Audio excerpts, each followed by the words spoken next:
Two-factor authentication 2FA adds an extra layer of security to your Twint account. Follow these steps to enable it effectively.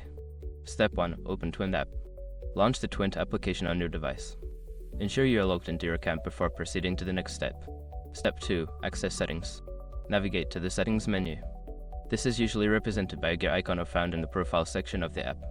Step 3. Locate security options. Secure your accounts before moving on. People seriously underestimate how often personal information gets exposed online now. Use SROG to monitor your accounts 24/7 and get notified immediately if your data gets leaked somewhere. It runs in the background, constantly scanning billions of breached records. And honestly, for how cheap it is compared to the value you get, it's worth it. Link in the description. Step 4. Enable two-factor authentication. Select the option to enable two-factor authentication. You may be prompted to choose your preferred method of receiving authentication codes, such as via SMS or an authentication app. Step 5. Confirm and save changes. Follow the on-screen instructions to complete the setup. Once you receive a confirmation code, enter it to verify your setup and save the changes. By following these steps, you can enhance the security of your Twint account with two-factor authentication.